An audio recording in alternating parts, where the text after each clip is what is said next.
तो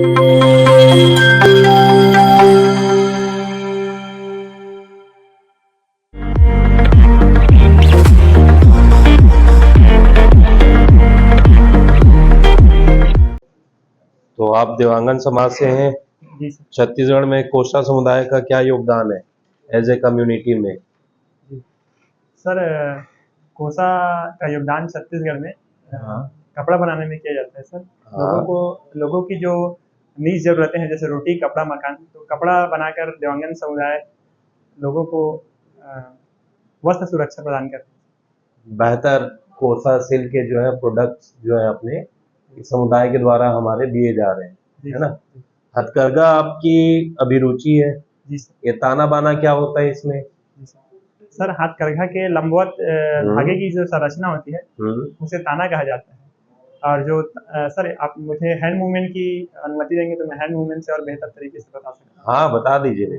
सर, जो हाथकरघा होता है वो लकड़ी का बना होता है और उसके सामने धागों की जो संरचना होती है, बिछी होती है, उसे ताना कहते हैं। ताना और ताना सर 2 लेयर्स में होता है और उसी लेयर्स के बीच में और धागे गुजारा जाता है हॉरिजॉन्टल, उसे क्षैतिज रूप से जो क्रॉस करके जाता है, उसे बाना कहा जाता है। अच्छा। तो सर, ये जो बाना गुजारा जाता है तो ये 2 लेयर्स में होते हैं। जैसे टेलर जो काम करता है तो अपने लेफ्ट राइट जो पैर होता है उसको मूवमेंट करता है, उसी तरह से सर हाथकरघा के काम में मूवमेंट करना पड़ता है। तो जो ताना का जो लेयर होता है सर, एक बार ऊपर एक बार नीचे होता है। जैसे हम बीच से गुजारते हैं सर तो ये इंटरलॉक होता है, फिर अगले बार फिर यहाँ से गुजारते हैं तो इंटरलॉक होते होते ऐसी कपड़ा बुनाई कार्य होता है। बुनकरों के लिए कुछ योजना है छत्तीसगढ़ सरकार की? जी सर, सहकारी समिति की योजना है सर, जिसमें बुनकरों को प्रशिक्षण भी प्रदान किया जाता है और कुछ निश्चित राशि प्रदान की जाती है। कौशल उन्नयन में कुछ इसको शामिल किया गया है क्या? जी सर। कौशल जो अपना स्किल डेवलपमेंट का प्रोग्राम है? जी सर, कौशल उन्नयन में शामिल किया गया। अच्छा अजय, आप जो है साइंस समुदाय से हैं और छत्तीसगढ़ बोर्ड में प्रावीण्य सूची में आपका 9वां स्थान भी था। इसके लिए तो आपको बहुत बहुत बधाई। मतलब एकेडमिक स्तर काफ़ी अच्छा है आपका बचपन से, है ना?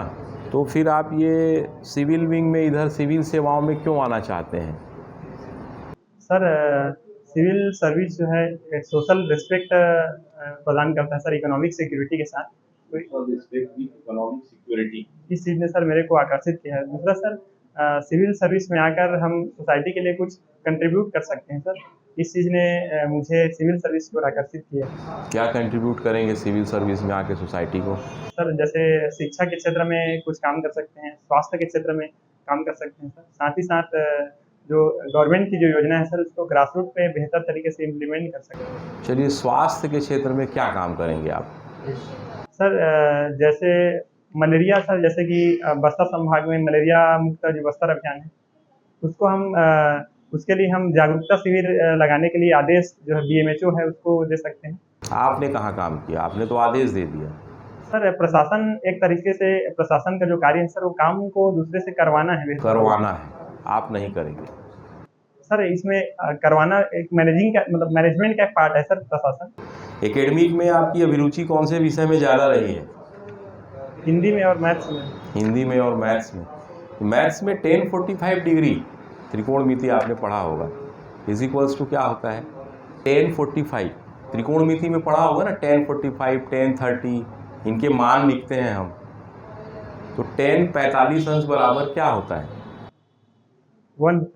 हिंदी में किस में अभिरुचि है? हिंदी तो बहुत बड़ा सब्जेक्ट है। सर, हिंदी में कुछ कविताएं पढ़ने में, साथ ही साथ कहानी जो पाठ्यक्रम में होते थे सर। दोहा, सोठा, रोला कुछ याद है? जी सर। क्या अंतर है दोहा और सोठा में? सर, दोहा में पहले और जो तीसरे पंक्ति होते हैं उसमें 13-13 मात्राएं होती है, जबकि दूसरे और चौथे में 11-11 मात्राएं होती है। इसी तरह सर, जो सोठा होता है उसमें पहले और तीसरे में 11-11 मात्राएं होती हैं और दूसरे और चौथे में 13-13 मात्राएं। कोई दोहा याद है आपको? जी सर, कबीरा खड़ा बाजार में लिए लुखाटी हाथ, जो घर फूका है आप नौ चले हूँ हमारे साथ। इसमें जो कबीरा है, कबीरा में कबीरा, इसमें कितनी लघु मात्राएं हैं और कितनी दीर्घ मात्राएं हैं? सर, इसमें 1 लघु मात्रा है और 2 दीर्घ मात्रा। 2 दीर्घ मात्रा। ठीक है, बढ़िया है। ठीक। अजय जी, आप बलौदाबाजार से हैं। बलौदाबाजार ज़िले का नाम बलौदाबाजार पड़ा है। कुछ कारण है इसके पीछे? सर जो बलौदाबाजार जिला है वो प्राचीन समय में बैल और भैंसों का एक बाजार लगता था। तो बैल के लिए बैल हो गया, और जो बोदा सर भैंस के लिए प्रयोग किया जाता था तो बैल बोदा बाजार था। फिर कालांतर में अपभ्रंश होते होते बलौदाबाजार हो गया। इसके पीछे कुछ साक्ष्य हैं, सरकारी स्रोत? सर सरकारी साक्ष्य तो पता नहीं सर, लेकिन जिला प्रशासन की वेबसाइट यदि हम देखें तो इस पर इसका जनश्रुति में भी ऐसा माना जी सर, जनश्रुति ऐसा कहा जाता है। कब बना ये आपका बलौदाबाजार? 1 जनवरी 2012 को। ठीक है। बलौदाबाजार ज़िले से प्रवाहित होने वाली कुछ नदियां हैं और कुछ संगम स्थल हैं, बताना चाहेंगे क्या क्या हैं? सर शिवनाथ नदी प्रवाहित होती है, तो वहाँ खारून नदी का संगम होता है सर, सोमनाथ। और सर जोग नदी का संगम भी होता है शिवनारायण के समीप, लेकिन शिवनारायण सर जांजगीर चांपा में है। बलौदाबाजार की साइड सर गिधौरी गांव पड़ता है जो बलौदाबाजार जिले में आता है, लेकिन शिवनारायण एक बड़ा गांव है सर, बड़ा नगर है, इसलिए शिवनारायण का नाम दिया जाता है। ठीक है। ये शिवरी नारायण ऐसा माना जाता है कि माता सबरी के नाम पे रखा गया है। जी सर। सर इसका प्राचीन नाम सबरी नारायण था, फिर धीरे धीरे सर लोगों के जैसे कि कवर्धा कबीर धाम जो पहले कबीर धाम था, जो उसके बाद में कवर्धा हो गया था, उसी तरह से ये शिवरी नारायण हो गया। कुछ उद्योग के नाम बताइए आप, अपने ज़िले से जुड़े हुए कुछ उद्योग। सर मेरे ज़िले में सीमेंट संयंत्र, सीमेंट उद्योग की उपस्थिति अधिक है। उसका नाम अल्ट्राटेक सीमेंट कंपनी किरमी, और अंबुजा सीमेंट कंपनी रावण, और श्री सीमेंट कंपनी रिश्दा। इसके साथ साथ सर और भाटापारा में सर राइस मिल्स की बहुत सारी संयंत्र हैं, और पोहा बनाने के भी कारखाना सर वहाँ पर स्थित है। कुछ खनिज क्षेत्र भी हैं आपके ज़िले में, बताना चाहेंगे कुछ खनिज क्षेत्र के नाम? सर मेरे ज़िले में चूना पत्थर अधिकांशतः पाया जाता है। इस संबंध में झीपनकरी, कुकुडी, रवान, किरमी ये सब है सर। इसके साथ साथ सर मेरे ज़िले में सोना की प्राप्ति की पुष्टि हुई है, जिसमें सोना खान, राजा देवरी, बाघमारा जैसे प्रमुख स्थान सम्मिलित हैं। सोना खान आपने नाम लिया, ऐतिहासिक रूप से देखा जाए क्या इसका महत्व है सोना खान का? सर सोना खान वीर नारायण सिंह जी की जन्मस्थली रही है, जिन्होंने 1857 की क्रांति में अपना योगदान दिया है। और इन्होंने सर कसडोल के एक जो व्यापारी थे, उनसे अनाज को लूट कर गरीबों में बांट दिया, तो अंग्रेजों ने अपने अवज्ञा समझा और उसको गिरफ्तारी का वारंट जारी करके उसे गिरफ्तार किया गया और फांसी की सजा दी गई सर। और छत्तीसगढ़ प्रांत से शहीद होने वाले प्रथम स्वतंत्रता सेनानी थे। ठीक है। कुछ विशेष प्रकार की जनजातियाँ पाई जाती हैं आपके ज़िले में की, बताइए? गोंड जनजाति पाई जाती है सर कुछ मात्रा में, और बिजभार जनजाति सर, और प्रधान जनजाति। अभी यहाँ लाइन ऑर्डर की एक बहुत बड़ी समस्या हुई थी आपके जिले में, कुछ बताना चाहेंगे? जी सर, बताइए। सर बलौदाबाजार में गिरौदपुरी तीर्थ स्थल है सर, जो गुरु घासीदास के जन्म स्थली है। गिरौदपुरी से महकोनी गांव के बीच में सर अमर गुफा है, जहां पर जोड़ाजात खाम स्थित था। जोड़ाजात खाम को सर असामाजिक तत्वों के द्वारा गिरा दिया गया, जिससे सतनामी समाज के लोग आक्रोशित हो गए सर। क्या जनता के द्वारा जो काम किया गया, ये एक लोकतांत्रिक भारत जैसे इतने बड़े राष्ट्र में ये क्या सही है? ये सर ये गलत है। हिंसा किसी भी तरह से हिंसा करना सर गलत है। अपनी मांगों को संवैधानिक तरीके से विधि के अनुसार मांगे करनी चाहिए सर, शांतिपूर्वक, ऐसा मेरा मानना है। तो ऐसे में क्या करना चाहिए प्रशासन को, आगे कोई ऐसी बड़ी घटना ना हो? क्या इसमें प्रशासन की भी कोई गलती रही? एकाएक इतनी बड़ी भीड़ तो आ नहीं सकती कलेक्ट्रेट में, कहीं ना कहीं इंटेलिजेंस फेल हुआ हमारा। क्या आप मानते प्रशासन की गलती है? सर निश्चित रूप से प्रशासन की इंटेलिजेंस की फेलियर रही है, जिस कारण से इतनी बड़ी घटना अंजाम हुई है सर। यदि इंटेलिजेंस जो है घटना के बाद प्रोएक्टिव रूप से काम करते, तो कलेक्टर, एसपी समेत जो सब डिविजनल मजिस्ट्रेट थे, उसको इस बात की पता लग सकती थी सर, और इस घटना को रोका जा सकता था। जो लोग भी जनता के ऊपर क्या कार्रवाई की गई शासन के द्वारा?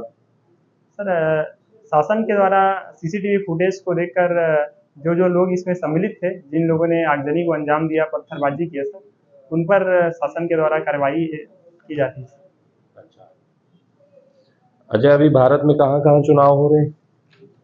सर अभी भारत में जम्मू कश्मीर में, चुनाव में और हरियाणा में।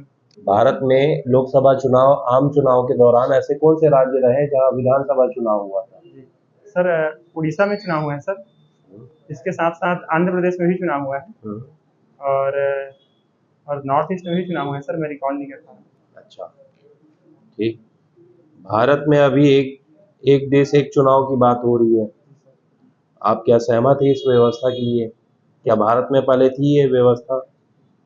जी सर, मैं एक देश एक चुनाव व्यवस्था से सहमत हूँ और इसके पीछे कारण सर यही है कि जो बार-बार जो आचार संहिता लगती है, प्रशासनिक कार्य में जो रुकावट आती है, उसमें तेज़ी आएगी सर। दूसरा सर, जो राजनीतिक जो ऐसा नहीं लगता कि इस व्यवस्था को लागू कर देते हैं तो भारत में जो राज्यों में भी एक है उनका एक स्वतंत्र जो मताधिकार या फिर कहा जाए जनता को चुनने का जो एक मोड ऑफ कंडक्ट है वो प्रभावित होगा। सेंट्रल में जो रहेगी वही राज्य सरकारों में भी आएगी सरकारें। सर, ऐसे कई बहुत सारे उदाहरण हैं सर, जहाँ साथ-साथ चुनाव हुए तो सेंट्रल में अलग पार्टी को वोट दिया गया और स्टेट में अलग पार्टी को वोट दिया गया सर। इसका उदाहरण सर हम 2019 के लोकसभा जो इलेक्शन हुए उसके साथ उड़ीसा में जो इलेक्शन हुआ, तो वहाँ बीजेडी नवीन पटनायक जी की सरकार बनी, जबकि केंद्र में मोदी जी की सरकार बनी। इसी तरह से सर आंध्र प्रदेश का भी चुनाव सर पिछले बार लोकसभा चुनाव के साथ हुआ था, तो केंद्र में बीजेपी की सरकार बनी और स्टेट में जगन मोहन रेड्डी जी की सरकार बनी थी। तो सर ऐसा कहना गलत होगा, मुझे ऐसा लगता है। अभी इज़राइल जो है अगर हम मिडिल ईस्ट में देखेंगे तो इज़राइल कौन सी एक बहुत बड़े अपने मिशन को लेकर के चल रहा है? सर इज़राइल अपने अस्तित्व की लड़ाई लड़ रहा है सर। किससे? उसके अस्तित्व को किससे खतरा है? सर इज़राइल को जो मुस्लिम जो पैरामिलिट्री जो फोर्सेस है सर, आतंकवादी ग्रुप जैसे हमास है, ह्यूती है और हिजबुल्लाह है, इससे खतरा है सर। यानी ये कह सकते हैं कि कट्टर इस्लामिक विचारधारा से उसको अस्तित्व को लेकर के खतरा है। जी सर।